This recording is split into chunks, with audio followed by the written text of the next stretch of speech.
Portuguese Angola or Portuguese West Africa are the common terms by which Angola is designated when referring to the historic period when it was a Portuguese overseas territory in southwestern Africa. The former Portuguese Angola became an independent country in 1975 and now forms the Republic of Angola. During its history of 400 years, Portuguese Angola had the following formal designations: Doni of the Kingdom of Sebasta, Captaincy General of the Kingdom of Angola, Province of Angola, Colony of Angola, Province of Angola and State of Angola. It is to note that the term Colony of Angola began to be used occasionally since 1914, but only in 1926 it completely replaced the designation Province of Angola. History. The history of Portuguese presence on the territory of contemporary Angola lasted from the arrival of the explorer Diogo Cao in 1484 until the decolonization of the territory in 1975.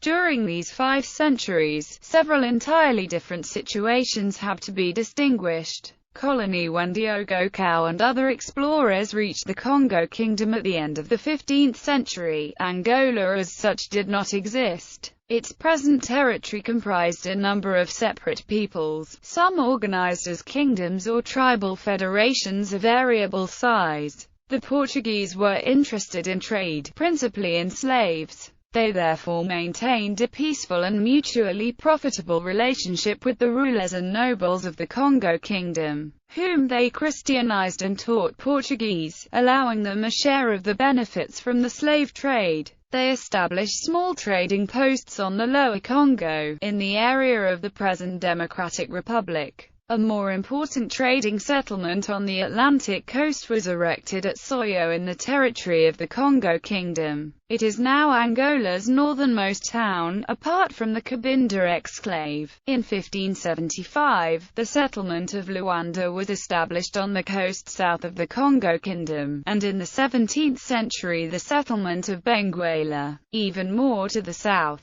From 1580 to the 1820s, well over 1 million people from current-day Angola were exported as slaves to the so-called New World, mainly to Brazil, but also to North America. According to Oliver and Atmore, for 200 years, the colony of Angola developed essentially as a gigantic slave trading enterprise. Kingdom of Portugal sailors, explorers, soldiers and merchants had a long-standing policy of conquest and establishment of military and trading outposts in Africa, with the conquest of Muslim-ruled Ceuta in 1415 and the establishment of bases in current-day Morocco and the Gulf of Guinea. The Portuguese had Catholic beliefs and their military expeditions included from the very beginning the conversion of foreign peoples. In the 17th century, conflicting economic interests led to a military confrontation with the Congo Kingdom. Portugal defeated the Congo Kingdom in the Battle of Mbuila on October 29, 1665, but suffered a disastrous defeat at the Battle of Kietombo when they tried to invade Congo in 1670.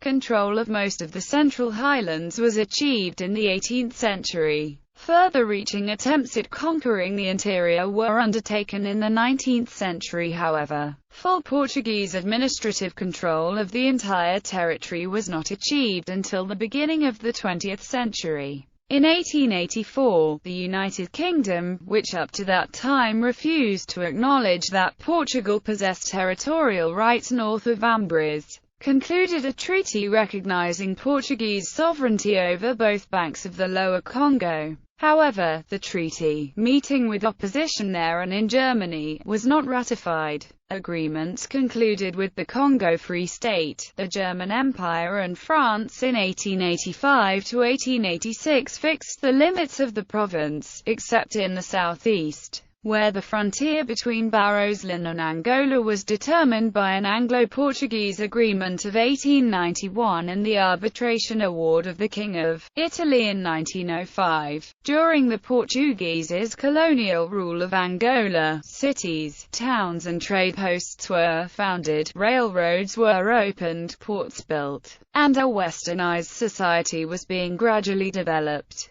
Despite the fact of a deep traditional tribal heritage in Angola which the minority European rulers were neither willing nor interested to eradicate. Since the 1920s, Portugal's administration showed an increasing interest in developing Angola's economy and social infrastructure. The beginning of the war in 1951, the Portuguese colony of Angola became an overseas province of Portugal. In the late 1950s, the National Front for the Liberation of Angola and the People's Movement for the Liberation of Angola began to organize strategies and action plans to fight Portuguese rule in the remunerated system, which affected many of the native black people from the countryside, who were relocated from their homes and had to perform compulsory work, almost always unskilled hard work, in an environment of economic boom. Organized guerrilla warfare began in 1961. The same year that a law was passed to improve the working conditions of the largely unskilled native black workforce, which was demanding more rights. In 1961, the Portuguese government indeed abolished a number of basic legal provisions which discriminated against black people, like the Estatuto do Indigenato. However, the conflict, conversely known as the Colonial War or the War of Liberation, erupted in the north of the territory when UPA rebels based in Republic of the Congo massacred both white and black civilians in surprise attacks in the countryside. After visiting the United Nations, Holt and Roberto returned to Kinshasa and organized Bakongo militants. Roberto launched an incursion into Angola on March 15, 1961, leading 4,000 to 5,000 militants. His forces took farms, government outposts, and trading centers, killing everyone they encountered. At least 1,000 whites and an unknown number of natives were killed. Commenting on the incursion, Roberto said, "This time the slaves did not cower. They massacred everything." The effective military in Angola were composed of approximately 6,500 men, 5,000 native black Africans and 1,500 white Europeans sent from Portugal. After these events, the Portuguese government, under the dictatorial Estado Novo regime of António de Oliveira Salazar and later Marcelo Caetano, sent thousands of troops from Europe to perform counter-terrorism and counter-insurgency operations. In 1963, Holt and Roberto established the Revolutionary Government of Angola in exile in Kinshasa in an attempt to claim on the international scene the sole representation of forces fighting Portuguese rule in Angola. The National Union for the Total Independence of Angola also started pro-independence guerrilla operations in 1966. Despite the overall military superiority of the Portuguese army in the Angolan theatre, the independence guerrilla movements were never fully defeated. However, by 1972, after the Frente Leste, a successful military campaign in the east of Angola, complemented by a pragmatic hearts and minds policy, the conflict in Angola was effectively won for the Portuguese. From 1966 to 1970, the pro-independence guerrilla movement MPLA expanded their limited insurgency operations to the east of Angola. This vast countryside area was far away from the main urban centers and close to foreign countries where the guerrillas were able to take shelter. The UNITA, a smaller pro-independence guerrilla organization established in the east, supported the MPLA until 1970. The combined guerrilla forces of MPLA and UNITA in the East Front were successful in pressuring Portuguese armed forces in the area to the point that the guerrillas were able to cross the Kwanza River and could threaten the territory of Biaíacute, which had an important urban center in the agricultural, commercial and industrial town of Silva Porto. In 1970, the guerrilla movement decided to reinforce the Eastern Front by relocating troops and armament from the north to the east. Campaign in the Eastern Front in 1971. The FAP started a successful counter-insurgency military campaign that expelled the three guerrilla movements operating in the east to beyond the frontiers of Angola. The last guerrillas lost hundreds of soldiers and left tons of equipment behind, disbanding chaotically to the neighboring foreign countries in the region, or in some cases, joining or surrendering to the Portuguese authorities. In order to gain the confidence of the local rural populations, and create conditions for their permanent and productive settlement in the region, the Portuguese authorities organized massive vaccination campaigns, medical checkups, water, sanitation and alimentary infrastructure as a way to better contribute to the economic and social development of the people and dissociate the population from the guerrillas and their influence.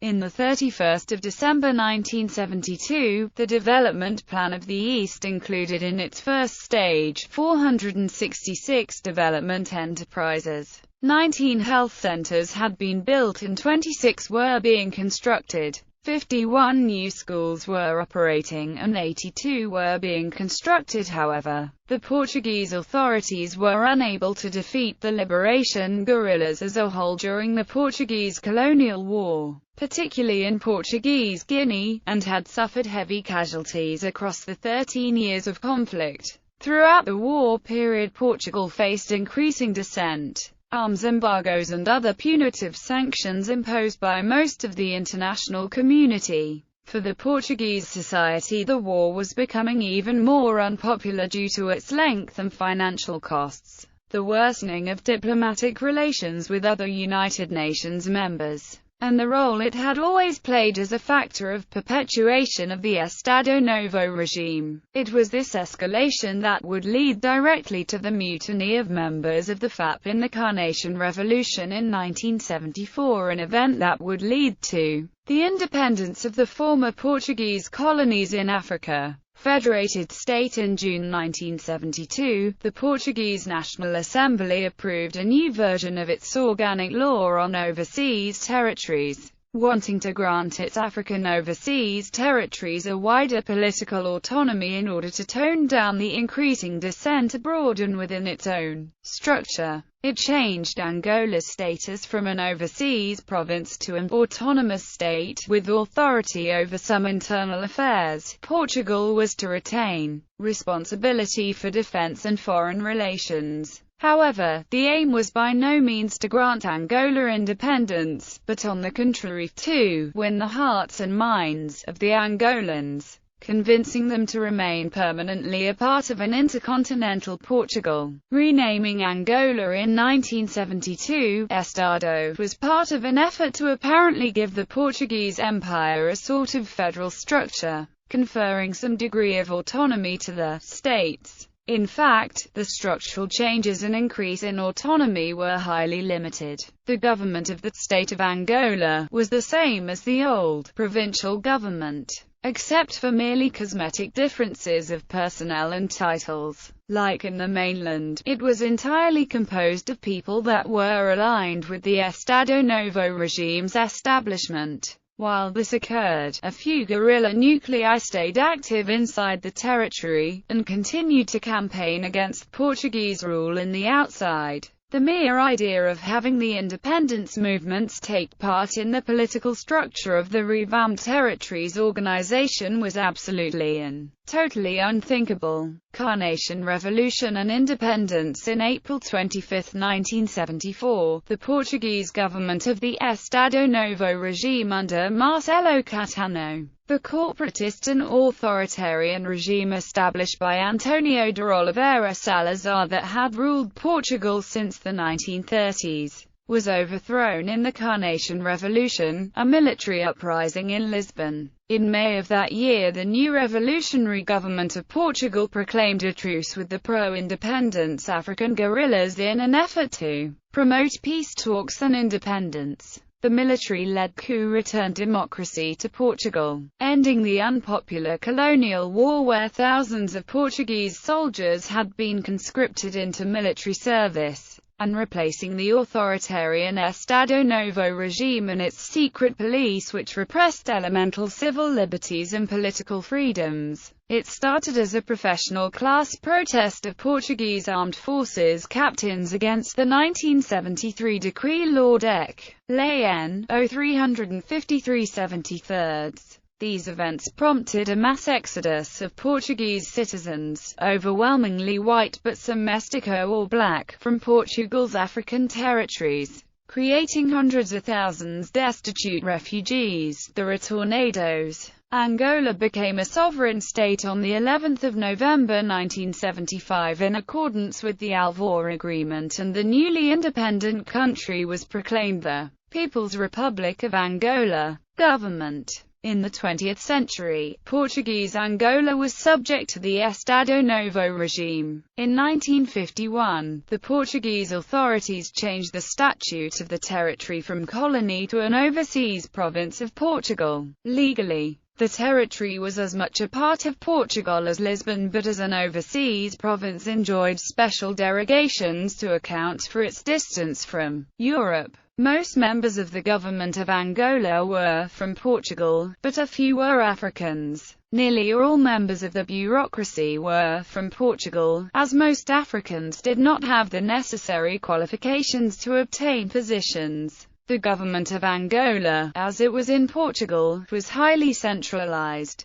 Power was concentrated in the executive branch, and all elections where they occurred were carried out using indirect methods. From the Prime Minister's office in Lisbon, authority extended down to the most remote posts of Angola through a rigid chain of command. The authority of the government of Angola was residual, primarily limited to implementing policies already decided in Europe. In 1967, Angola also sent a number of delegates to the National Assembly in Lisbon. The highest official in the province was the Governor-General, appointed by the Portuguese cabinet on recommendation of the overseas minister. The Governor-General had both executive and legislative authority. A government council advised the Governor-General in the running of the province. The functional cabinet consisted of 5 secretaries appointed by the overseas minister on the advice of the governor. A legislative council had limited powers and its main activity was approving the provincial budget.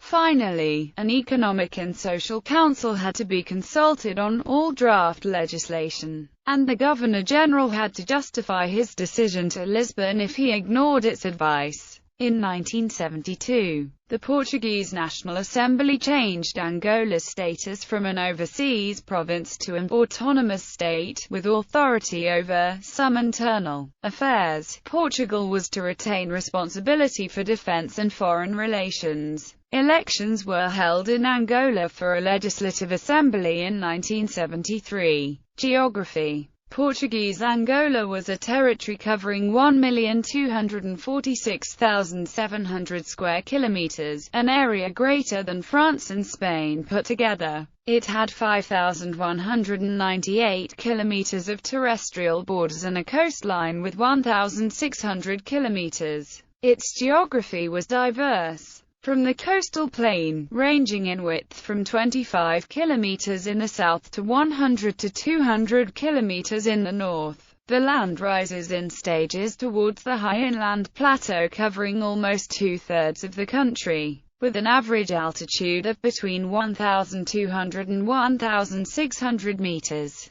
Angola's 2 highest peaks were located in the central highlands. They were Moco Mountain and Meco Mountain. Most of Angola's rivers rose in the central mountains. Of the many rivers that drain to the Atlantic Ocean, the Kwanza and Cunene were the most important. Other major streams included the Kwango River, which drains north to the Congo River system, and the Kwanda and Cubango rivers, both of which drain generally southeast to the Okavango Delta. As the land dropped from the plateau, many rapids and waterfalls plunged downward in the rivers. Portuguese Angola had no sizable lakes, besides those formed by dams and reservoirs built by the Portuguese administration. The Portuguese authorities established several national parks and natural reserves across the territory. Baikori, Kamia, Kangandala, Iona, Mupa, Namiba and Kwikama.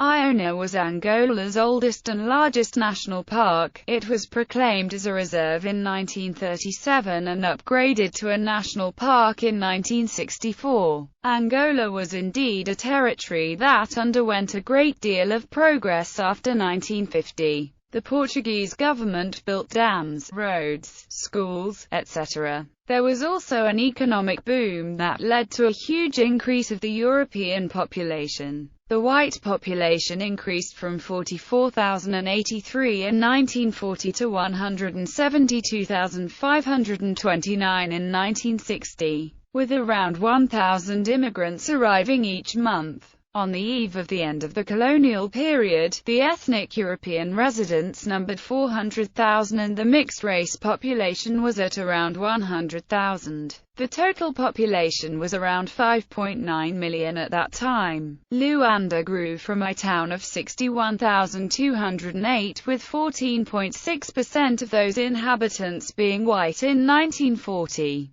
To a major cosmopolitan city of 475,328 in 1970 with 124,814 Europeans and around 50,000 mixed-race inhabitants. Most of the other large cities in Angola had around the same ratio of Europeans at the time, with the exception of Sá da Bandeira, Mocamedes and Porto Alexandre in the south where the white population was more established. All of these cities had European majorities from 50% to 60%. The capital of the territory was Luanda, officially called São Paulo de Luanda. Other cities and towns were Porto Amboim, Vila Teixeira da Silva, São Felipe de Benguela, Vila Robert Williams, Duque de Bragança, Vila General Machado, Vila João de Almeida, Vila Mariano Machado, Nova Lisboa, Silva Porto, Vila da Ponte, Labita, Sá da Bandeira, Vila Luso, Malinge, Forte República, São Salvador do Congo, Serpa Pinto, Mocamedes, Vila Salazar, Vila Pereira Deca, Vila Henrique de Carvalho, Santo Antonio do Zaire, Novo Redondo, Porto Alexandre, Carmona. The exclave of Cabinda was to the north.